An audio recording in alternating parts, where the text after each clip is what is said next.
Ladies and gentlemen, we are back. Ambition in your mom's house is Gonzalo Munoz. We saw last week, Nick, an exclusive Wear Culture interview. Oh, wait a minute. Stacy's Park Little Sisters here. Shut up. Making his way to the ring from San Juan, Puerto Rico, weighing in at 223 pounds, Gonzalo Munoz, Stacy's Clark Little Sister, but I'll let you off the hook, Nick. We saw an exclusive Wear Culture interview last week from Brian Williams, myself, me, with Dennis Dillinger, that DDE was back at it again with the shenanigans to try and make Chris Greene's life awful, and that is how we have this tag match here tonight. I don't know why, but it's Gonzalo Munoz and Chris Greene, oddly enough, taking on the Wolves of Vanguard. I don't know how that's happening here, Nick, but that's what we got going on.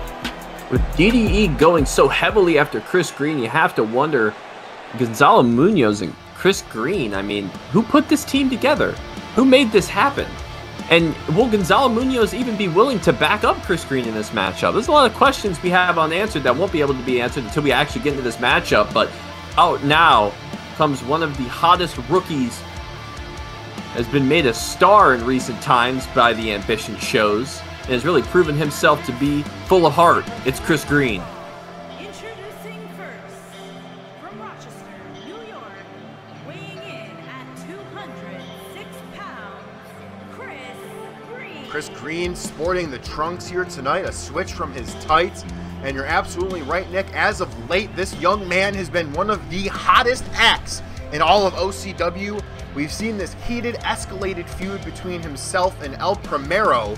As you know, we gotta only think that this has to be something to do with El Parca trying to get one over on Chris Greene and trying to make his life miserable. But you gotta think, what exactly does having Gonzalo in this match have to do with making his life more hell? There's only one way to find out, and that's to have this matchup roll on. But they've got some dangerous opponents coming out to the ring right now. We've got two members of one of the most imposing factions in OCW right now. We've got the Iceman Nate Mack. We've got Just Derek.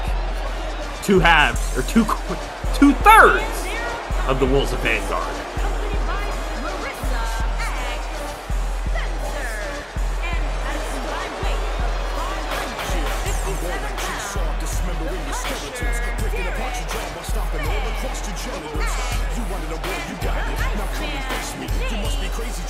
Absolute mouthful for SCLS, but you're completely correct, Nick.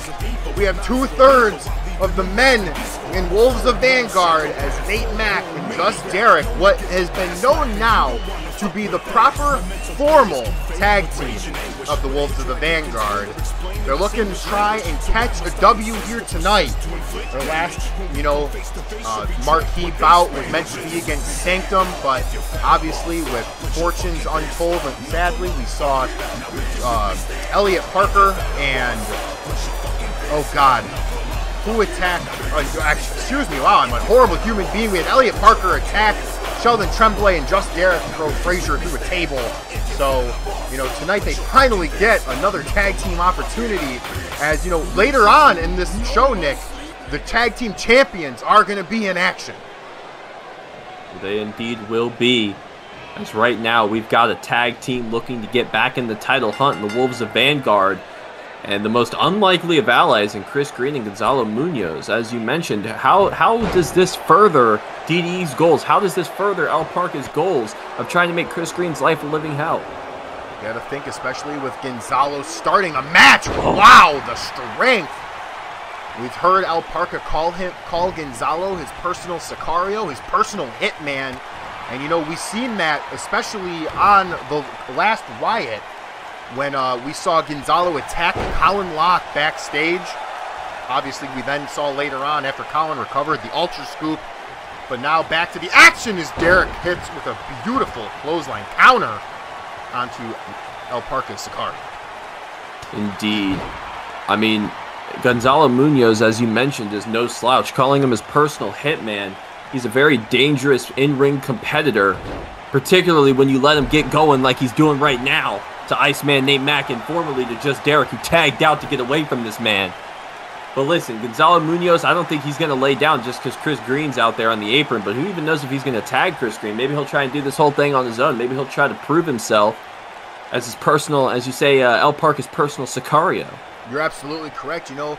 And that's something that I've always thought was very interesting with the development through Chris Greene and El Parca's dealings is we've noticed El Parca constantly is adding a different edge to himself between, you know, each of their altercations. You know, he used to have CG by his side. We saw in Turmoil that clearly they cashed out on their investment as Alistair Ross laid the beat down on Christian Garcia, and now El Parca claiming he has a new right-hand man in Gonzalo Munoz, who, while handsome, is as star-studded as possibly could be. But the Iceman Nate Macknick, we know him all too well. He is a big, burly bastard who is just looking to lay hands on sons of bitches. Indeed. You got a clash of styles here. You've got Gonzalo Munoz, someone who would say is a pretty boy, but there's nothing pretty about the offense he lays on opponents in that ring. And you got Iceman Nate Mack and Just Derek, two big horses who are just going to toss you around and make mincemeat out of you. This is a clash of styles, and we'll definitely see how it goes right now as we got Just Derek in the ring. Just Derek, oh my God, has Gonzalo. Look at the strength! Jesus! And a big pump handle slam. Now look at this, Nick. Gonzalo's going to tag in Gonzalo's going to tag in Chris Greene. I wonder what's that. Oh, wait a minute. Oh, and Derek just caught him. And Gonzalo Munoz is going to step out. If you look, though, he doesn't have the tag team rope in his hand.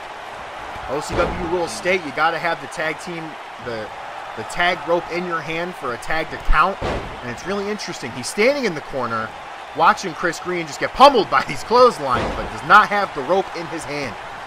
We are, in fact, a federation of rules, and as you stated, the OCW rulebook does state that in order for it to be a legal tag, you have to have your hand on the tag rope. That is just how it is. And Gonzalo Munoz, as you mentioned, is not holding on to that tag rope, and Chris Greene is going to try and get some offense in, but just Derek going to shut him down and just cyclone him right down to the canvas. Yeah, we're not middle-aged does here, Nick. We do things professional, and we use the tag team rope as Just Derek is just literally manhandling Chris Greene to his corner. Holy, a big boot to the stomach as he separated him. An absolute brutal shot. It's Just Derek is going to shut him down and toss him right back into the corner. Oh, and Chris Greene going to try to fight back now. Chris Greene off the ropes. Chris, that's not what you needed. Misses by a mile. Don't know what he was looking for, but Just Derek knows what he's looking for with a big Cobra clutch slam. Now, Nick, you gotta look at that. Keep going. You got to think about something here, Chris, what is his mental outlook right now? You know, you got Gonzalo Munoz, the guy who you literally watched beat down Colin and help beat down on Chris at one point on one side, and then you got Wolves of Vanguard. Chris is surrounded by enemies.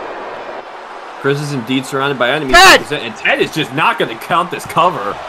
Almost like Ted's in the pocket, trying to watch Chris Greene get pummeled. But anyway, regardless of conspiracy theory, Chris Greene has shown himself before to have a lot of heart. And if anything, he can't be concerned about that right now. He can't be thinking about all these enemies he's got to deal with. He's just got to take it one person at a time, one beat down at a time. He's got to try and mount some offense to get back into it, and that's what he's doing right now against Iceman Nate Mack. Big whiff. That one connects. Oh, connects again.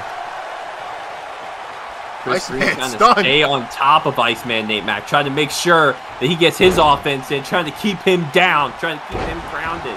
So that way he can make it out of this match alive. Oh! As Just Derek looked like he wanted to tag, but shied away from it as soon as he saw Nate Mack eat that big elbow to the chest in a 2 count only.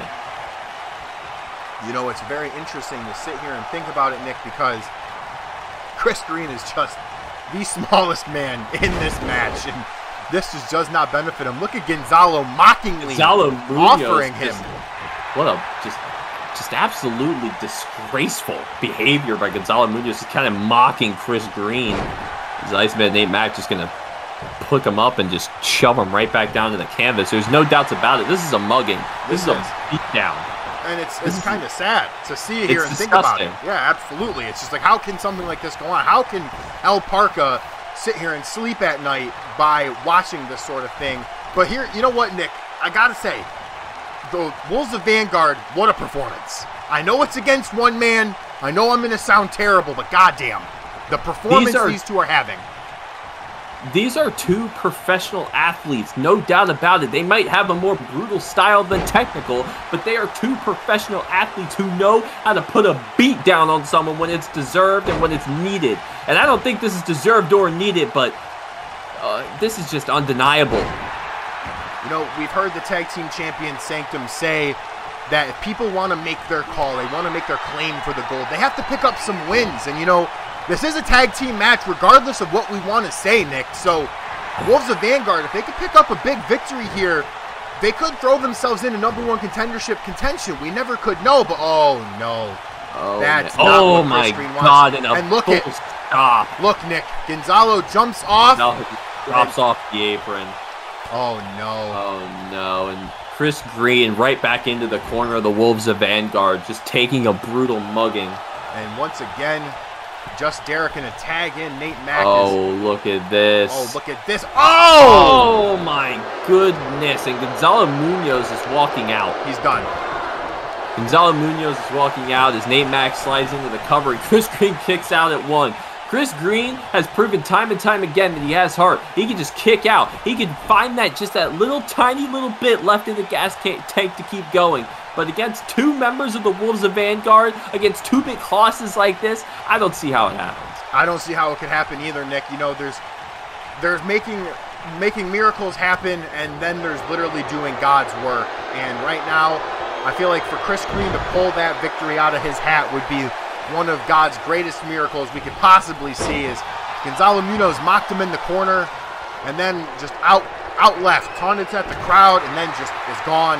It is now officially a handicap match as Chris Greene is just getting manhandled by Derek, and now, just like this, and spiking him on the mat.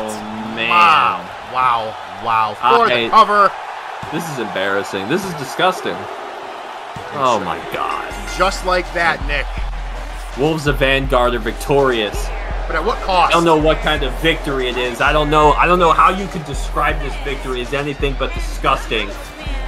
And the fact that DDE and Gonzalo Munoz condoned this, the fact that they just left Chris Greene to be mugged in a handicap match. This is outright. This is preposterous. It's absolutely disgusting as ambition in your mom's house rolls on, folks.